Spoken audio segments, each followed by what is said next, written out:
Well, hello everyone. Welcome to Redneck Ways. How's everybody doing out in YouTube land? I hope everybody's had fun, dandy. I'm not doing too awful bad here in Oak, Kentucky. It is Tuesday evening, and it is about 78 degrees outside, and it is 10 minutes till 6, and we have had nothing but rain today here in Kentucky, so not been very pleasant outside. But today, guys, I'm just going to I got a little something I want to share with you all. And been tinkering a little bit. Been working on this old radio. I need to get it back in its cabinet. It's a 1946 Philco. And see, we'll turn it on here. I've been having trouble with the antenna.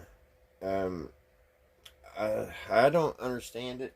I've hooked it everywhere where I've hooked it up where it's supposed to go. I've chased down the schematic and everything. Now I've got to work. Let's just turn it on here. Turn it on. I got it to work, but I had to run the antenna somewhere where you wouldn't even think of hooking it to work. But I don't think there's any other way to do it. So taking a minute to boot up here. Like I said, everything is hooked up the way it's supposed to be. This one takes a super long time. I don't know if one of the tubes is getting weak. There she comes.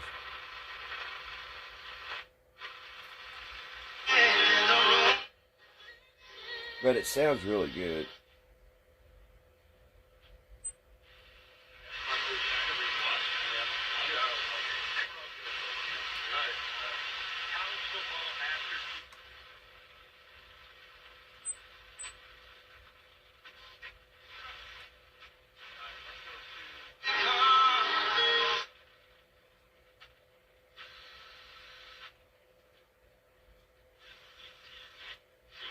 Going to end up being power two. And then you're going to have the group of seven. Power two, group of seven, if you even want to call it that. And there'll be some division between those. For example, a Big 12 is going to be probably a little higher profile than, say, a MAC. Sunbelt can be a little. But yeah. She's working. But like I said, I don't understand why. I don't know. I'm still got some research. But I've been tinkering about today. But that's not what this video is about, guys. Actually, it's a video about Lafayette. I ran across a piece of test equipment. And I was wanting to share. That's what I was wanting to share with you all. And I thought before I show you guys what I found, because I think it's really cool, but you know, hopefully you do too. But I thought we'd go through and look at the 1968 catalog that this was found in, and there's all kinds of interesting things. I'll put in some pictures of Lafayette and some of their stores. They had some really cool looking little stores back in the day. I wish they still had them. Man, do I do. Because it'd be so nice to just run out in your local town and get your capacitors and whatever you needed instead of having to wait and order. But yeah, I'll put a couple pictures up here and show a couple of their stores, and they had some most coolest looking advertisements. They was pretty big. I looked up some of their history, and it's kind of, I don't know, it didn't make much sense to me. It's like, I think two companies split apart, I guess, right at World War II, but I really couldn't figure out all the owners and all that. So, but that ain't really important. It's just, yeah, they had some really cool posters and pictures and advertisements and stuff. So I thought we'd look at some. Let me get you guys. I need to figure out where I can show you on my tablet, because I got to show you on my tablet. So we pause it for a minute, guys. Alright, guys, this is the right here, 1968 Lafayette catalog. And I mean, they had all kinds of just neat things here. See if I can get this in here better. There we go.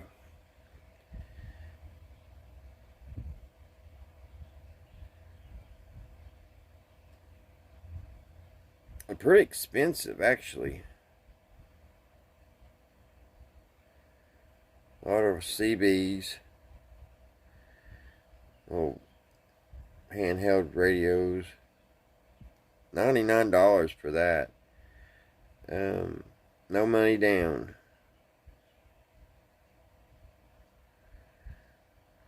If I go too fast, guys, just pause it, because there's a lot here. They had all kinds of stuff. Two-way radios.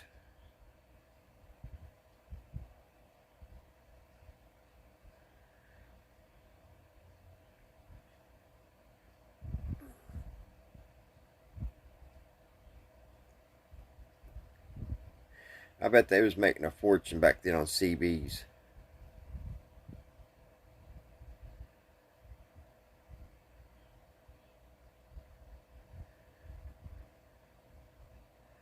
Crystal controlled channels, all crystal supplied for 117 volt and 12 volt. Is that an antenna too? They selling?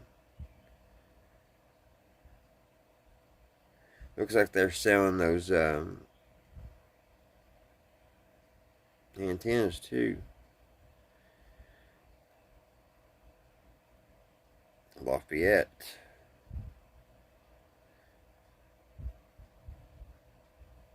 I mean, this is just the CBs they had in 1968.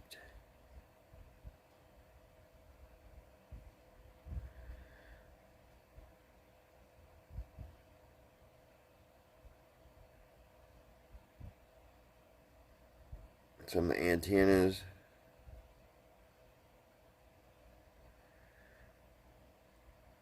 And then I guess this is the receivers, AM/FM receivers.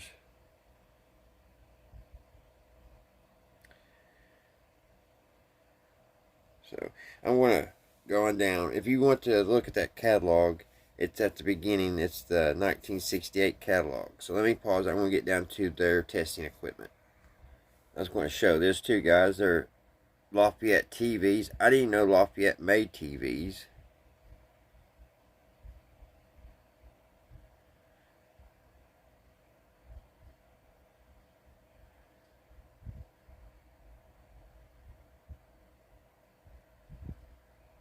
And here's some radios.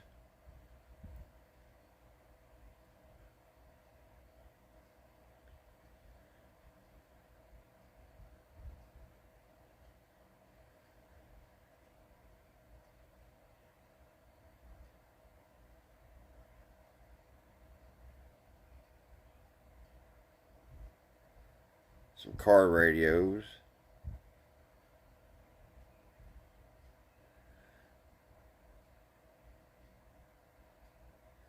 Reverb. Now here's the test equipment coming up.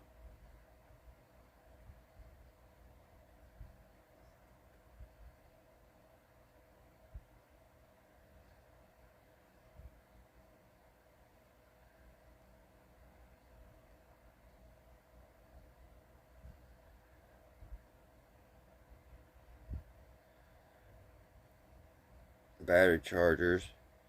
I think it's not, that can't be all the test equipment. Give me 1 second, guys, because I didn't see where I want to share. Here's something pretty cool. Receiving tubes, Lafayette receiving tubes, the chart, guaranteed for 2 years. I still haven't found the testing equipment yet. Hearing aids. What we was looking at, that testing equipment was for automotive. I'm looking for the radios, and well, just TV and radio. It should be coming up. I think that's tube testers. Yep, Lafayette tube tester, $27.95.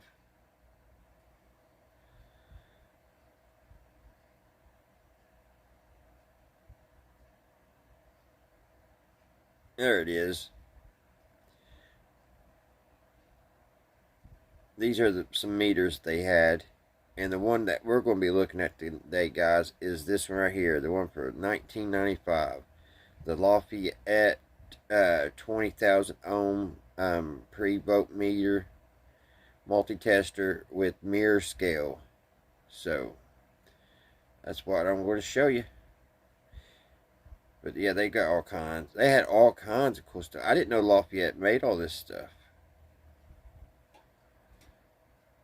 Here's some amplifiers. But anyway, if you want to look all through it, it's the catalog, 1968 catalog.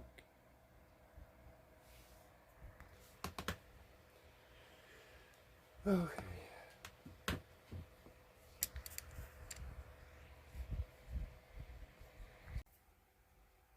Alright, guys.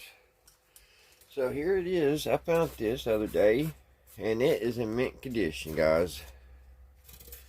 It's a 1968 Lafayette analog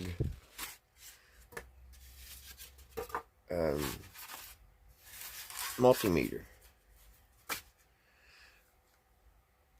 It is really, really nice, and it's got some weight to it. Probably weighs about a pound.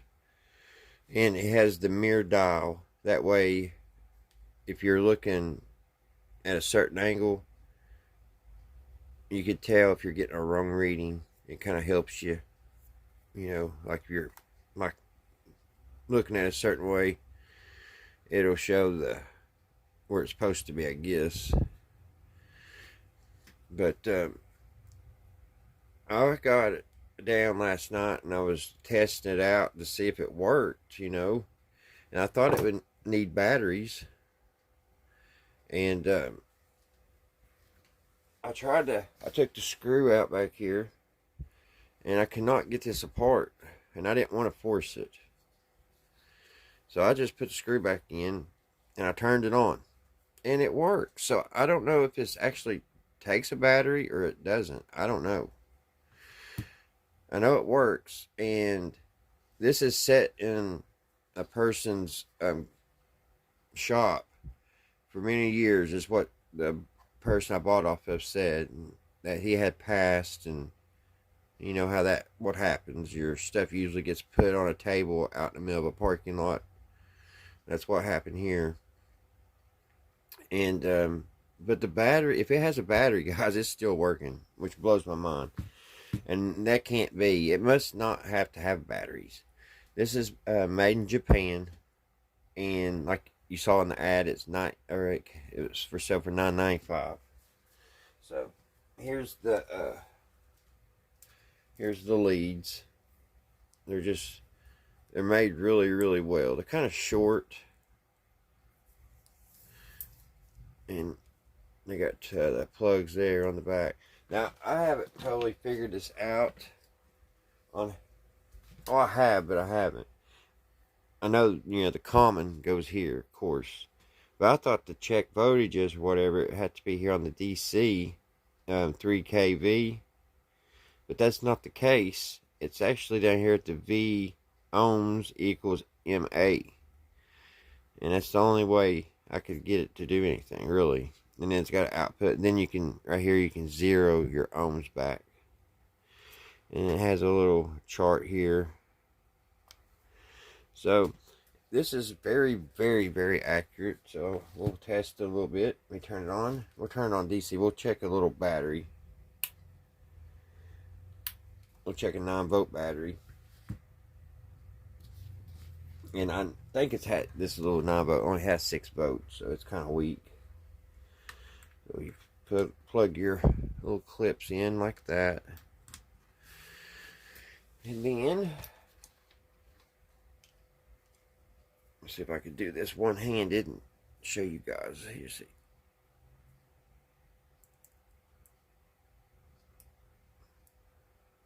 Well, so I was afraid of.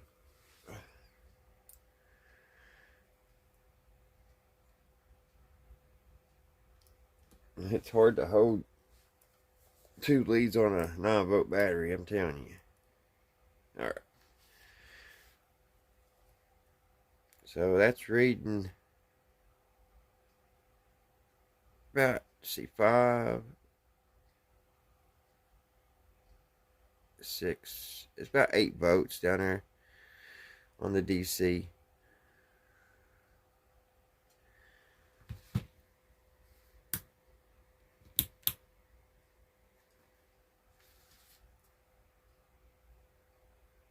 And so that's about what it is. Let's see what let's get the other multimeter. And we'll turn it over to DC. Now this will probably read a lot different than digital. Oh gosh. Get it clipped on here. So yeah, it's 7.9 on the digital.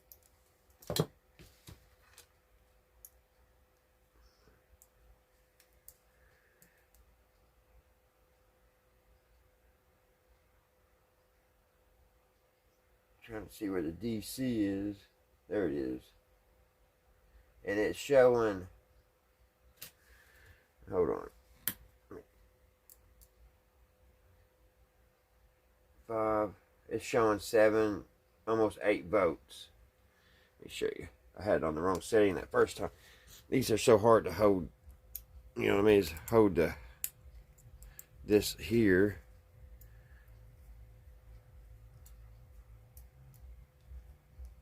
Because I want to pick up the multimeter so you guys can see.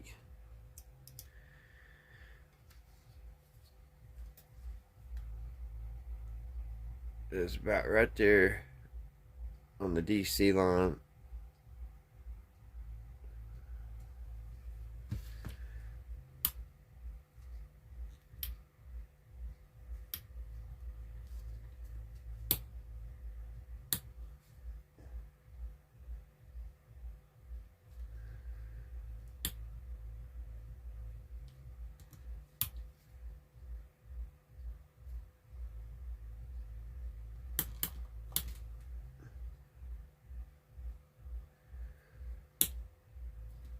I'm just playing with it right now, guys, seeing what all these do.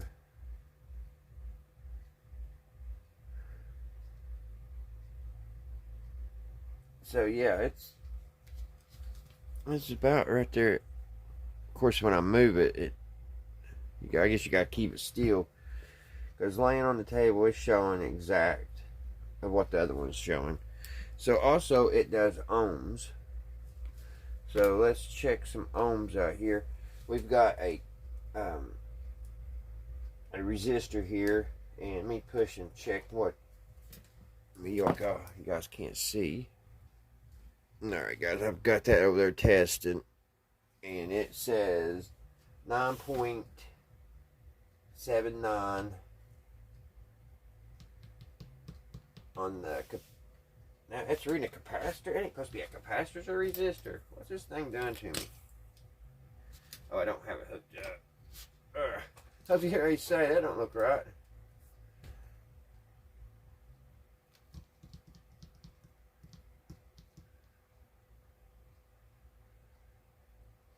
Resistor, okay.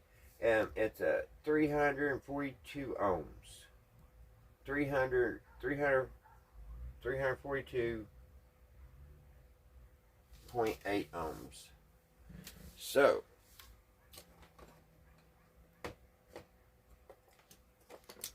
let's test it on. Alright, let's test it on the digital.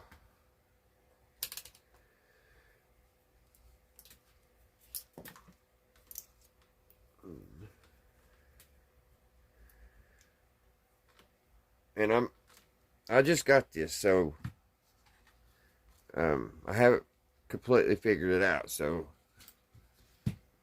some of you old timers out there may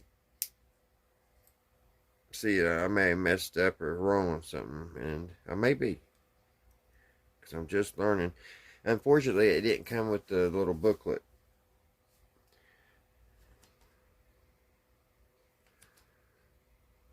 What did we say that was, guys? Because this is reading 0.344.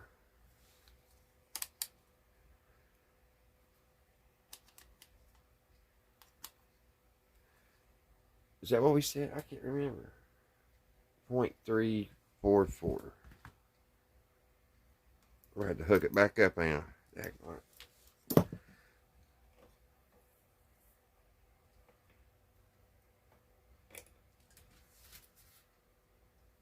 Testing, testing.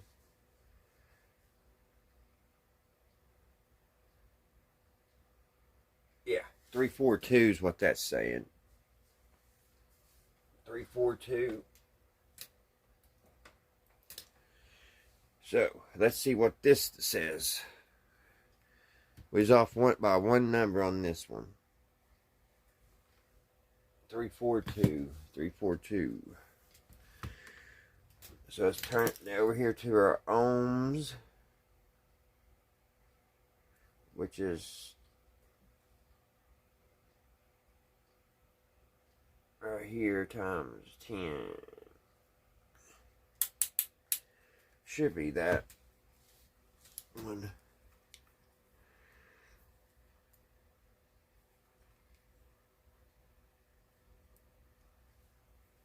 Let me see, guys. I gotta see where the ohms is on this, actually.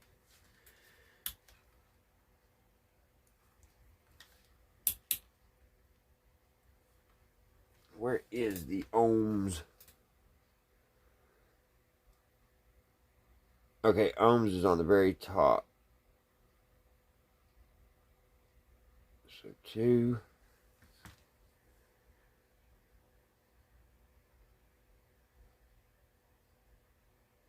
Which it's going to 20. That's times 1K. Times 10 is 1K.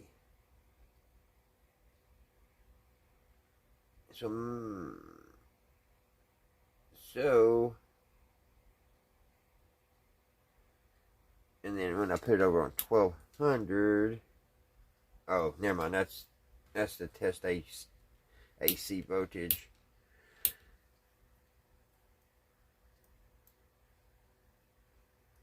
So that's decent. There's only 2 settings for the ohms. It's X 1K, which when I set it there, it moves it all the way up to the 20.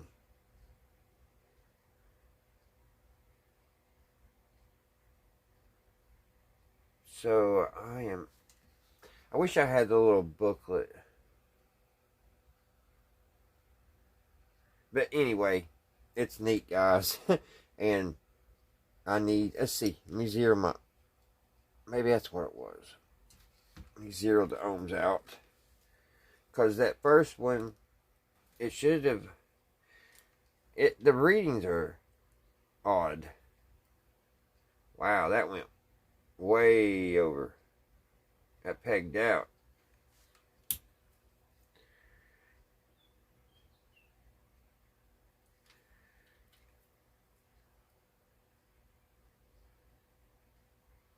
Zero ohm.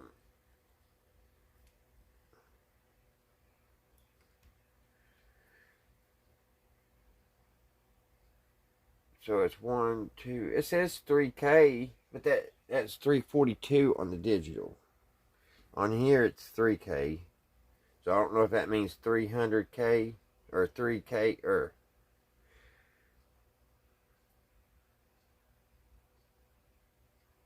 I'm not for sure.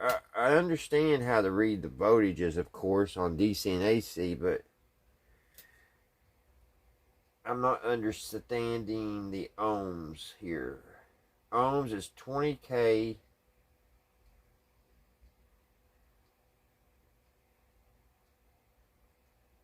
I don't know. Maybe, well, let me put it up here and see what it does. Maybe I had it in the wrong setting. Forgive me, guys. I'm just kind of learning as I go here.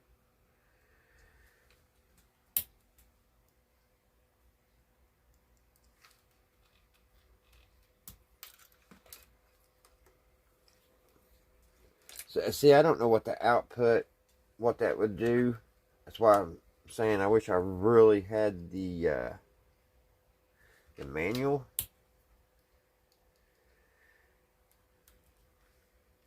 Because output doesn't do anything, and the DC3KV don't do anything.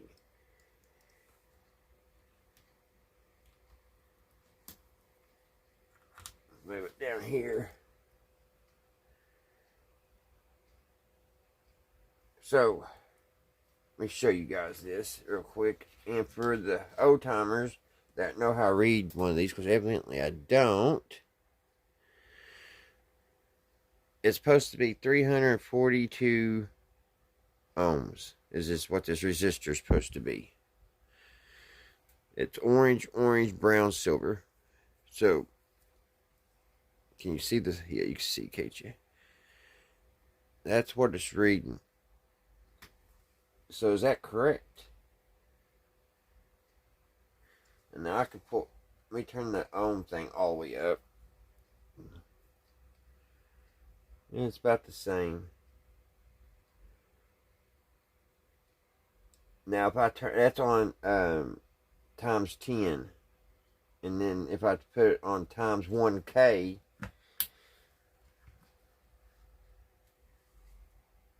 it goes way over there. It pegs out almost when I got the zero all the way up, the 0 ohm gauge. So with it turned all the way down, it's hitting about 19. So I guess I'm going to have to look up a chart for this, guys. I know, I'm just rambling. I'm just trying to figure it out, guys. But anyway, this is my new little toy, guys. I love analog. My first multimeter was analog. So, and I am so surprised that it works without me putting no new batteries or nothing. So if any of you guys out there know if this thing takes batteries, put in the comments for me.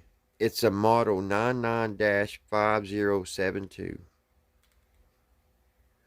Like, I don't know if I said it, but it was made in Japan. I think I did say it,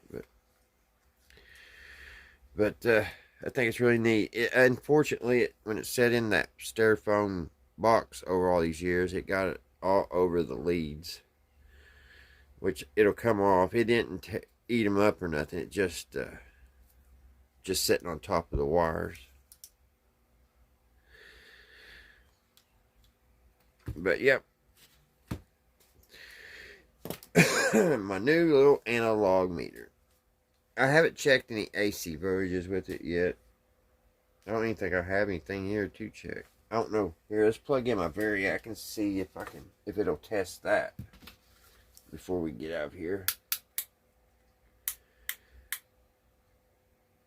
Put it on 120. Find my plug for my Variac. Turn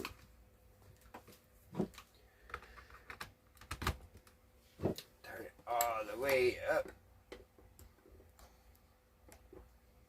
Alrighty. And let's see what it says.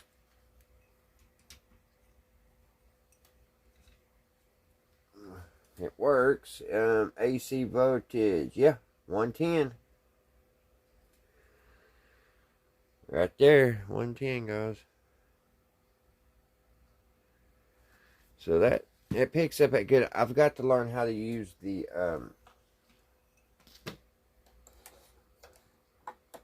ohms, because I don't understand the grid of the ohm meter. I don't know, it's just not playing. I don't know why it just wouldn't have the 342, why it wouldn't have stopped right here. See, it goes up to 1K, it starts with 1K, goes to 200, and then it starts dropping 100, 70, 50, 30, 20. I just need to do a little study and see how to read that, because I'm sure I'm reading it wrong. Alrighty, guys. I know I kind of drug through the mud on that one, but I just got it, and I don't really know how to do the ohms yet on it. This digital stuff, it'll spoil you. So, alright, guys. I hope you guys have a great Wednesday. And until next time, I'll see you right here at Redneck Ways. Bye, guys.